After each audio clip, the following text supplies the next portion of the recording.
তোমার হৃদয় অনুযায়ী আমি তোমার সঙ্গ দিব।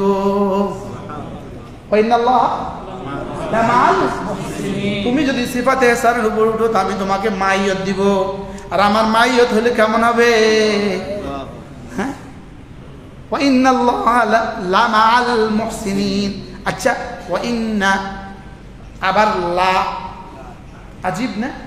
ওয়া ইন্নাল্লাহা বলেন, নিশ্চয়ই আল্লাহ তাআলা লামাআল মুহসিনিন, তুমি যদি মুহসিন হয়ে যাও আমি তোমার সাথে অবশ্যই অবশ্যই আছি। আর মুহসিন মানে আন তা'বুদাল্লাহ কান্নাকা তারা ফাইন লাম তাকুন তারাহু ফাইন্নাহু ইয়ারাক। এটা শুধু বুখারীতে এক মাস তাকরীর করার জন্য। হ্যাঁ, এটা শুধু এক মাস লাগায়া এই হাদিস পড়াবার জন্য নাকি জীবন আনার জন্য? জীবন আনার জন্য, মুহসিন হওয়ার জন্য। বলেন মুহসিন কি? এজন্য জবানকে হেফাজত করব, কুকথা বলবো না। চোখকে হেফাজত করব, কুদৃষ্টি দিব না। কানকে হেফাজত করব, কুকথা শুনবো না। দিমাগকে হেফাজত করব, কুচিন্তা করবো না। এই সব যদি এই চারটা লেনকে যদি পাক করতে পারি, এখানে অল্প যদি জমা হয় সেটাও হবে সেটাও হবে কি? আজীব না? আল্লাহ আমাদেরকে তৌফিক দান করে। মৌলানা বয়ান করছিলেন জবানের হেফাজত, মৌলানা বয়ান করছিলেন চুপ থাকা। হযরত ইমাম কি বদরুদ্দিন আইনি রাহমাহুল্লাহ ওই হাদিসের মাতাহাতে, বুখারী শরীফের কিতাবুল ঈমানের ওই হাদিসের মাতাহাতে এটার উপরে 20টা না 40টা ফজিলত লিখছেন। ফজিলত কি অনেকদিন পরে মৌলানা ভুলে যাওয়া সবক মনে করায় দিলেন। মাশাআল্লাহ না? মান সামাতা নাজা, চুপ থাকলা তো নাজাত পেয়ে গেলা। হ্যাঁ, যদি চাও তো ভালো কথা বলো, ওয়া ইল্লা ফালিয়াসমুত, অন্যথা কি করো? তুমি যদি তোমার জবানের জিম্মাদারি নাও আমি তোমার জান্নাতের জিম্মাদার।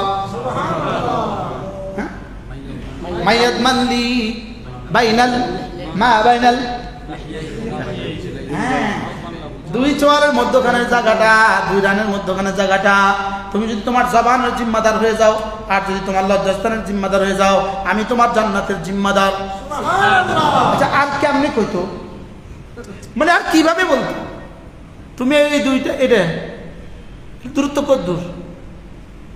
যত বড় হা করেন 1 ইঞ্চির বেশি হা হতো না।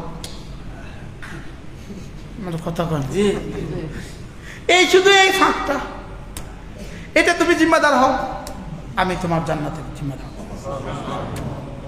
তুমি তোমার লজ্জাস্থানের জিম্মাদার হও আমি তোমার কি? আর লজ্জাস্থানের জিম্মাদার। তুমি তোমার চোখের জিম্মাদার আমি তোমার লজ্জাস্থানের, তুমি তোমার চোখের জিম্মাদার, তুমি তোমার লজ্জাস্থানের জিম্মাদার, আমি তোমার জান্নাতের জিম্মাদার। যালিকা, এই আয়াত শেষ করতে করতে করতে করতে শেষ শব্দ তুবু ইলাল্লাহি জামিআ আইয়ুহাল মুমিনুন লাআল্লাকুম তুফলিহুন।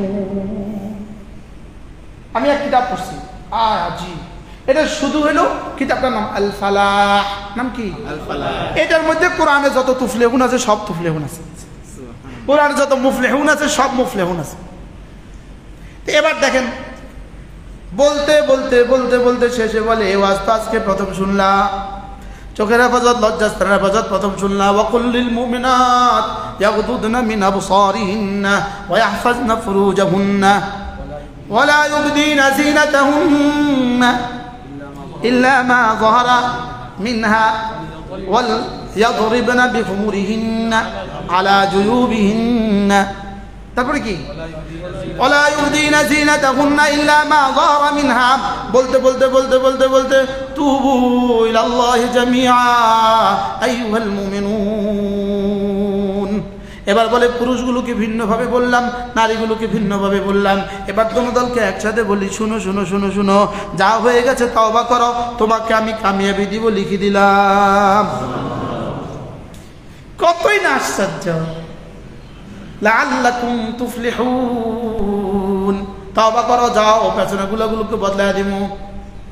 আমাদের এক হুজুর উস্তাদ হযরত মাওলানা হারুন আল মাদানী তিনি বলেন, যখন প্রথম তওবা করে আল্লাহ তাআলা কলম দিয়ে এভাবে কেটে দেয়, দ্বিতীয়বার আরো মজবুত তওবা করছে, এবার রিমুভার দিয়ে মুছে দেয়, এবার রিমুভার কালি দিয়ে মুছে দেয়, এবার আরো মজবুত তওবা করছে, পুরা চিহ্ন বদলায়া এই জায়গাতে নেকি দিয়ে বদলায়া দেয়।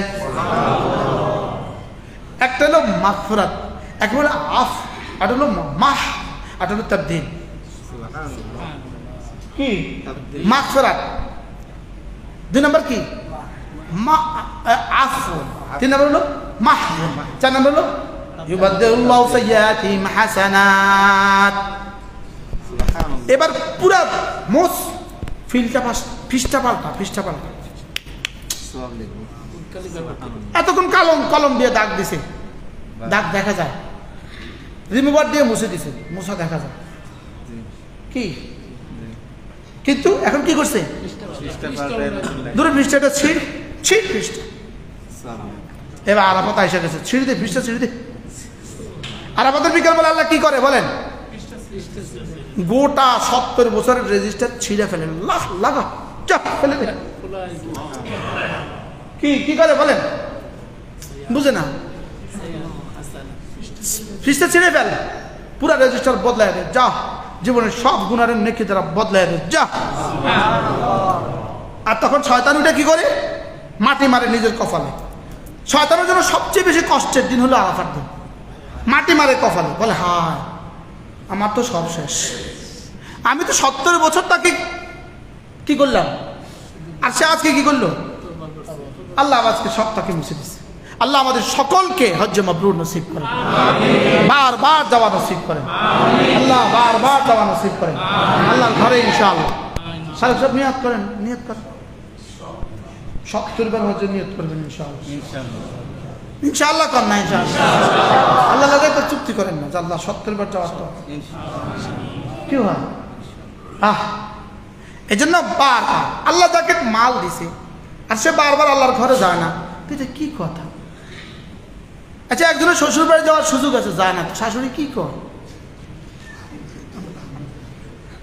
কম বকত জামা, কম বক্ত কি বিয়ে দিলেন, এখন ওর বাড়ি যাই না, কয় না কন না। যাদের মাল আছে আর আল্লাহর ঘরে যায় না, এটা কেমন হল। মূলত শুধু মাল থাকলে আল্লাহর ঘরে যেতে পারে না, আল্লাহ যাকে নেয় তিনি যেতে পারেন, আর কাকে নেয় আল্লাহ যে চা তাকে নেয়। আচ্ছা এই মুহূর্তে আমি যদি বলি ভাই আপনার ঘরে গিয়ে আমি চা খাবো, আপনি কি বলবেন, কইবেন নি জুজ আইয়ে নাই, কইবেন নি কন না, বলবেন না এটা জুজ আসেন আসেন। তা আপনি যদি আল্লাহর ঘরে যেতে চান তো আল্লাহ কি কইব। এই জন্যই তো মানসা আল্লাহ শাহাদাতা, যে আল্লাহর কাছে হৃদয়ের গহীন থেকে শাহাদাত তলব করে আল্লাহ তাআলা তাকে শাহাদাত নসিব করে দিবেন। আল্লাহ মা তাআলা ফরাশি, যদিও বিছানায় মরে। শাহাদাতের মওত চাইতে বড় ডর লাগে, শাহাদাতের মওত চাইতে কি লাগে। আচ্ছা শাহাদাতের মওত নসিব হোক তো না হোক, মরতে হবে তো না, হ্যাঁ মরতে তো হবে। তো শাহাদাতের মওত যদি নসিব হয়ে যায় তো কেমন হবে। হ্যাঁ আল্লাহুম্মা রযুকনি শাহাদাতান ফি সাবিলিক ওয়াজআল মাউতি ফি বালাদ রাসূলিক। হযরত ওমর এই দোয়া করছেন জীবনভর। আর শাহাদাতটা কেমন নসিব হয়েছে। হ্যাঁ হযরত ওমর শাহাদাত বরণ করছেন নামাজের মধ্যে, মেহরাবে রাসূলের মধ্যে, কি ভাই ফজরের নামাজের মধ্যে, মেহরাবে রাসূলের মধ্যে। আজীব না। এই বুধবারে, হ্যাঁ বুধবার বা বৃহস্পতিবারে ফজর পড়া জিয়াদুল জান্নাতুল বাকিতে ঢুকছিলাম। উফ আচ্ছা কমপক্ষে 10,000 সাহাবী এখানে শোয়া, মা আয়েশা এখানে শোয়া, রাসূলের সবগুলো বেটি এখানে শোয়া, সব মেয়েরা এখানে শোয়া। কি আচ্ছা জিয়াদুল জান্নার ভিতরে কি চলতেছে। হ্যাঁ ওই মাটির নিচে কি চলতেছে। হজের নিয়ত করেন ইনশাআল্লাহ, আপনি নিয়ত করেন ইনশাআল্লাহ। আল্লাহ কবুল ফরমান। আল্লাহ এই মুহূর্তে মসজিদে যতজন আছে সবাইকে হজ নসিব করেন। এই বাচ্চারা তোমরা যখন যাবা 60 বছরে, 70 বছরে, 50 বছরে, তখন গিয়ে বলবা হ্যাঁ ওই দিনের দোয়া লাগছে। আল্লাহ আমাদের সবাইকে হজ্জে মাবরুর নসিব করেন, বারবার নসিব করেন। 1988 সাল 88 আমার নানি নানাজি হজে যাবে, ঢাকা চকবাজারে থাকতেন। তা আমরা গেছি দেখতে, আমি তখন হেদায়েতুন নাও পড়ি, আমরা গেছি দেখতে। তো নানি নানাজি যখন যাচ্ছিলেন আমি খুব কাঁদছিলাম।